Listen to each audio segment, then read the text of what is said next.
Hello అండి. Welcome to Lakshmi's divine and kitchen YouTube channel. సప్త శనివారాల వ్రతం మొదలు పెట్టుకున్నానండి. ఇది రెండో శనివారం. ఈ వ్రతంను తెల్లవారక ముందే బ్రహ్మ ముహూర్తంలో చేసుకోవాలండి. ఈ వ్రతంను శనివారం రోజున 7 శనివారాలు చేసుకోవాలి. 8వ శనివారం వడ్డీ వారంగా చేసుకోవాలండి. వెంకటేశ్వర స్వామికి అసలు కన్నా వడ్డీ ఎక్కువ ఇష్టం కదా, అందుకే వడ్డీ వారంగా 8వ వారం కూడా చేసుకోవాలి. ఈ రోజున వెంకటేశ్వర స్వామితో పాటు శనీశ్వరుణ్ణి కూడా పూజించుకోవాలి. శనీశ్వరుని పూజించటం వల్ల మనకు ఏలినాటి శనులు ఏమైనా శని బాధలు ఉంటే తొలగిపోతాయి. ముందుగా బ్రహ్మ ముహూర్తంలో నిద్రలేచి ఇల్లంతా శుభ్రం చేసుకొని గడపకు పసుపు రాసుకొని గడపకు ఇరువైపులా దీపాలు పెట్టుకొని పూజించుకోవాలి. తరువాత తులసమ్మ దగ్గర దీపం పెట్టుకొని పూజించుకోవాలి. ఆ తరువాత ఇంట్లో ఈశాన్య మూలన పీఠం ఏర్పాటు చేసుకోవాలి. మనం ఎక్కడైతే పీఠం పెట్టుకొని పూజ చేసుకుందాం అనుకుంటున్నామో అక్కడ పసుపుతో అలికి ముగ్గు పెట్టుకొని దాని మీద పీఠం పెట్టుకోవాలి. పీఠం పైన ఏదైనా ఒక పసుపు క్లాత్ వేసుకోవాలి. రెడ్ క్లాత్ అయినా వేసుకోవచ్చండి. క్లాత్ పైన 3 గుప్పెళ్ళ బియ్యం పోసి స్వామివారి పటం పెట్టుకోవాలి. స్వామివారికి తప్పనిసరిగా తులసి మాల వేయాలండి. ఆ తర్వాత మనకు ఏవైనా ఇష్టమైన పూలతో స్వామివారిని అలంకరించుకోవాలి. నేను యాలుకల మాల కూడా వేశానండి. 27 యాలుకలు తీసుకొని మనకు గుచ్చుకోవటానికి వీలుగా ఉండేలాగా 2 నిమిషాలు నీళ్ళల్లో నానబెట్టుకోవాలి. యాలకులు ఎక్కడ డ్యామేజ్ అవ్వనివి మంచిగా చూసుకొని తీసుకోవాలి. వాటిని ఎక్కువసేపు కనుక నానబెట్టామంటే మెత్తగా అయిపోతాయండి. కనుక 2 నిమిషాలు చాలు. ఒక దారం తీసుకొని దారంకి పసుపు రాసి దాన్ని సూదితోటి యాలకులను మాలగా గుచ్చుకొని స్వామివారికి అలంకరించుకోవాలి. ఇలా 8 వారాలు స్వామివారికి యాలకుల మాల వేసి వాటిని పక్కనుంచుకొని మనకు దగ్గరలో ఉన్న ఏదైనా గుళ్ళో హోమాలు జరుగుతూ ఉంటాయి కదండి, ఆ హోమంలో మాలలు కనుక వేస్తే చాలా మంచిది. ఆనవాయితీ ఉన్నవాళ్ళు కలశమును పెట్టుకోవచ్చు. మాకైతే కలశం ఆనవాయితీ లేదండి. నేను కలశం పెట్టకుండానే పూజ చేసుకున్నాను. పసుపు గణపతిని చేసుకోవాలి. దీపాలు వెలిగించిన తర్వాత వినాయకునికి షోడశోపచారాలతో పూజ చేసుకోవాలండి. స్వామికి ఆవు పాలు, ఆవు పెరుగు, ఆవు నెయ్యి, పంచదార, తేనె, పంచామృతాలతో అభిషేకం చేసుకున్నానండి. స్వామివారు అభిషేక ప్రియుడు కదండి, అందుకే అభిషేకం చేసుకున్నాను. తర్వాత స్వామిని అలంకరించుకున్నాను. ఆచమనం చేసుకొని సంకల్పం చెప్పుకోవాలండి. ఆచమనానికి ఒక పంచపాత్ర పెట్టుకోవాలండి. స్వామి పూజకి ఒక పంచపాత్ర పెట్టుకోవాలి. మనం వాడిన పంచపాత్రలో నీళ్ళని స్వామి పూజకి వాడకూడదండి. అందుకే 2 పంచపాత్రలు పెట్టుకున్నాను నేను. స్వామికి పిండి దీపాలు తప్పనిసరిగా పెట్టాలండి. నేను 7 పిండి దీపాలు పెట్టుకున్నాను. పెట్టలేని వాళ్ళు 2 పిండి దీపాలు పెట్టుకున్నా సరిపోతుందండి. పిండి దీపాలు కొంతమంది ముందు రోజు రాత్రిపూట బియ్యం నానబెట్టి పొద్దున్నే దాన్ని ఆరబెట్టి మిక్సీ బట్టి తడి పిండితోటి చేసుకుంటారండి. నేను మాత్రం పొడి పిండిని ఒకేసారి మరవేయించుకొచ్చి దాన్ని పక్కన పెట్టుకొని స్వామి పూజకు మాత్రమే వాడుకుంటున్నానండి. అలాగూ 7 పిండి దీపాలు పెట్టుకున్నాను.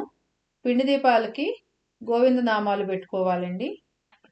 ఒక్కొక్క పిండి దీపంలో 7 ఒత్తులు వేసుకొని వెలిగించుకోవాలండి. అలాగే అగరబత్తులు కూడాను మనం 7 వెలిగించుకోవాలండి. ఏదైనా కానీ అన్ని 7 ఉండాలండి స్వామివారికి. ముందుగానే తులసి దళాలు నేను పక్కన పెట్టుకున్నాను. తులసి దళాలతో స్వామివారికి అష్టోత్తరాలు చదువుకున్నానండి. తర్వాత నా దగ్గర 108 కొబ్బరి కాయిన్స్ ఉండయండి. వాటితో లక్ష్మీ అమ్మవారి అష్టోత్తర శతనామావళి, 108 పువ్వులతో పద్మావతి అమ్మవారి అష్టోత్తర శతనామావళి చదువుకున్నానండి. ఇలాగే చెయ్యాలి అని ఏమీ లేదండి. మీ దగ్గర అవి ఏమీ లేకపోయినా కూడాను స్వామివారిని చూస్తూ అష్టోత్తరాలు చదువుకోవచ్చు. తర్వాత గోవిందనామాలు చదువుకున్నాను. 7 శనివారాల వ్రతం బుక్ ఒకటి ఉంటుందండి. ఆ బుక్లో వెంకటేశ్వర మహత్యము, కుమ్మరవాణి భక్తి, శనివార వ్రత కథ ఇలా కథలు ఉంటాయి. అవి చదువుకున్నాను. ఈ వ్రతం ఆచరించే వాళ్ళు తప్పనిసరిగా ఈ కథలు మాత్రం చదువుకోవాలండి. తర్వాత వెంకటేశ్వర వజ్ర కవచము, వెంకటేశ్వర ప్రవృత్తి అలా మీకు ఏది వస్తే అది ఏదైనా చదువుకోవచ్చండి.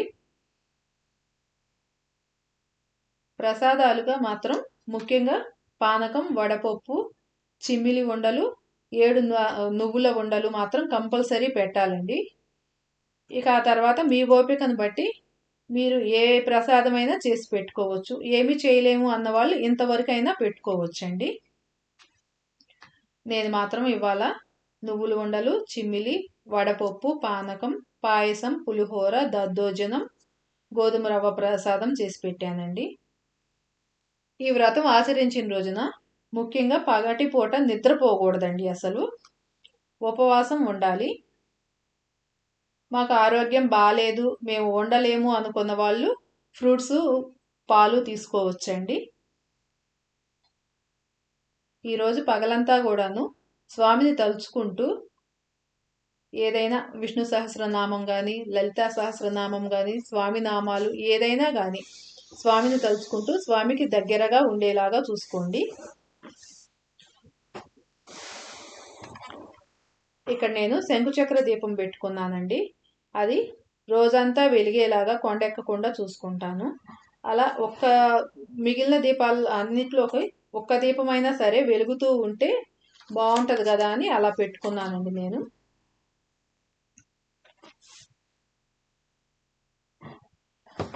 మరలా సాయంత్రం పూట స్నానం చేసి ఇలానే తులసమ్మ దగ్గర పూజ, గడప దగ్గర పూజ చేసుకొని మళ్ళీ స్వామివారి ముందు దీపాలు పెట్టుకోవాలండి. పిండి దీపాలలో మాత్రం మళ్ళీ వెలిగించకూడదు. ఒకసారి కొండెక్కిన తర్వాత పిండి దీపాలను మళ్ళీ వాడకూడదండి. మళ్ళీ కొత్త ప్రమిదలు తెచ్చుకొని దీపాలు వెలిగించుకోవాలి. నేనైతే సాయంత్రం పూజ అయిపోయిన తర్వాత మళ్ళీ వెంకటేశ్వర స్వామి గుడికి వెళ్ళి దర్శనం చేసుకొని వచ్చిన తర్వాత ఉపవాసం విరమిస్తానండి. ఈ వ్రతం చేసిన 8 వారాలు నాన్ వెజ్ తినకూడదు. నేనైతే మాత్రం తిననండి. లేదు మా ఇంట్లో కుదరదు అలా ఉండటము, తినాలి అంటే మాత్రం శుక్రవారం, శనివారం తినకుండా ఇంకా మిగిలిన రోజుల్లో తినండి. శుక్రవారం అంటే స్వామివారికి పూజకి కావలసినటువంటి సామాగ్రి అంతా తెచ్చుకుంటాం కదండి. అందుకని చెప్పని శుక్రవారం, శనివారం తినకుండా ఉండండి. శనివారం రోజు సాయంత్రం పూట పీఠంని కొంచెం కదిలించండి. ఆదివారం ఉదయాన్నే పీఠాన్ని తీసేయొచ్చండి. తులసిమాల, పూజ దగ్గర పెట్టిన సామాగ్రి అంతాను ఎవరు తొక్కని చోట తీసుకెళ్ళి వేయాలండి. పిండి దీపాలు మాత్రం ఆవుకు పెట్టండి. లేదు మా దగ్గర ఆవులు ఏమీ లేవు అనుకుంటే గనక ఒక గిన్నెలో నీళ్లు పోసి పిండి దీపాలను నానబెట్టి ఆ నీళ్ళని ఏదైనా మొక్కలకు వేయండి. మీ దగ్గర మొక్కలు కూడా లేవు అంటే షింకుని శుభ్రం చేసి ఆ షింకులో పోసేసేయండి. 7 వారాలు పూజ చేసుకున్న తర్వాత 7వ వారం ముడుపు కట్టుకొని 8వ వారం కూడా వ్రతం అయిన తర్వాత తిరుపతి వెళ్ళి ముడుపుని చెల్లించుకోవచ్చండి. మేము తిరుపతి ఇప్పుడు వెళ్ళలేము అని గనక అనుకుంటే మీకు దగ్గరలో ఉన్న ఏదైనా వెంకటేశ్వర స్వామి గుడికి వెళ్ళి ముడుపుని చెల్లించవచ్చండి. నేనైతే నాకు నచ్చినట్లు వ్రతం చేసుకున్నానండి. మీకు కనుక ఈ వ్రతం నచ్చినట్లయితే నా ఛానల్ని సబ్స్క్రైబ్ చేసి, లైక్ చేసి, షేర్ చేయండి.